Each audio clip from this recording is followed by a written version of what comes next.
Welcome to The Explainer. Today we're going to dig into a really fascinating paradox. What if something we always thought was a sign of a healthy ecosystem is actually a warning that it's about to collapse? For years we've kind of been taught that in nature stability is a good thing, right? An ecosystem that doesn't change much from one year to the next, well, that's supposed to be a robust one. Or so we thought. And that is the central puzzle we are going to unpack today. The answer, it turns out, has some pretty profound implications for how we understand the real impacts of climate change. So to get to the bottom of this, we're diving into the results of a really unique 7-year experiment in Israel. This was at the Matta LTER site, led by Professor Marcelo Sternberg and his team from Tel Aviv University. What they found is this incredible, surprising story about the future of our planet's drylands. Okay, let's get into it.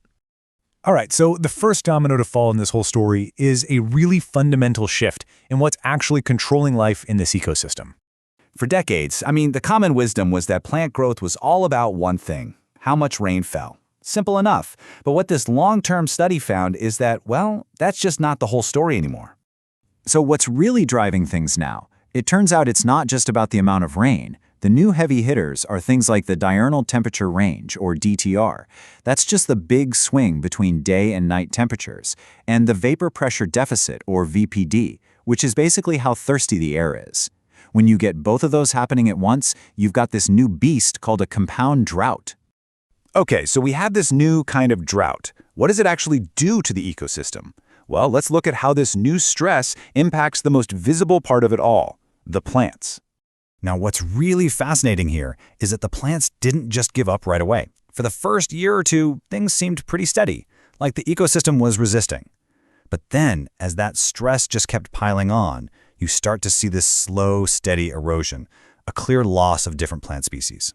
And this wasn't just a random die-off. Nope. The researchers were able to pinpoint a very specific biological weak point in the whole plant community. And here's that weak point right here. Annual legumes. Now you got to understand, these guys are absolutely crucial. They're like the ecosystem's fertilizer factories, pulling nitrogen out of the air and putting it into the soil. And they were the ones that got hit the hardest, showing this really dramatic, consistent decline. So that's what's happening above ground. But what's really wild is that these changes are mirrored by a completely different and maybe even more dramatic reorganization happening in the invisible world, right below our feet, in the soil. You've got two main players in the soil microbiome, right? Fungi and bacteria. And what the study found is that they responded to this intense drought in completely opposite ways. Polar opposites. Let's start with the fungi. They're so important for breaking down dead stuff and recycling nutrients. Well, they turned out to be really sensitive. Their complex, intricate networks, they just fell apart. We're talking a literal structural collapse under the strain. But the bacteria? Wow, a totally different story. They showed this incredible flexibility. Their community structure pretty much stayed the same, but they changed what they did. It's like they shifted their job description, pivoting to focus more on processing nitrogen. And that makes sense, right? They're likely trying to pick up the slack from all those lagoons that disappeared. So you see this chain reaction, right? This domino effect. It goes from the climate to the plants to the microbes. And all of that triggers the next huge shift in how the entire ecosystem works. And this is a really big deal. The system basically went from being primarily limited by water, which is what you'd expect in a dry land, to suddenly being starved for nutrients. With fewer legumes bringing in nitrogen and the microbes working differently, the whole system is now being held back by a lack of phosphorus and nitrogen. It's like you finally found a water bottle in the desert, only to realize there's no food anywhere. Okay, and this brings us all the way back to that paradox we started with. Because here's the kicker. As all this was happening, the ecosystem actually started to look more stable. There was less fluctuation from one year to the next. Now, less change year to year, isn't that a good thing? At first glance, you might think, wow, this ecosystem is really resilient. It's toughing it out, it's adapting. But what the research revealed is that this is a dangerous illusion. They call it constrained stability.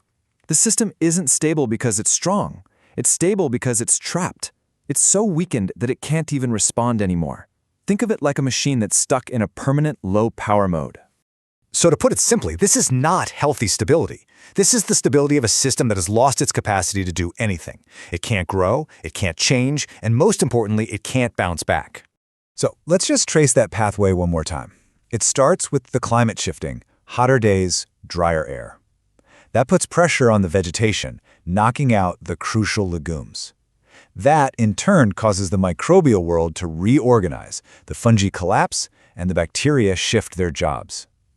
This creates a brand new bottleneck with nutrients, and the final result? The entire ecosystem gets trapped in this weak, constrained state that just happens to look stable on the surface. And this is why this research is so important. What Professor Sternberg's team at the Matta LTER site has uncovered is a critical warning for all of us.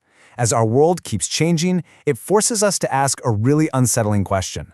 How many other ecosystems out there right now are silently becoming trapped in this weaker state, hiding a massive breakdown behind a simple, dangerous illusion of stability?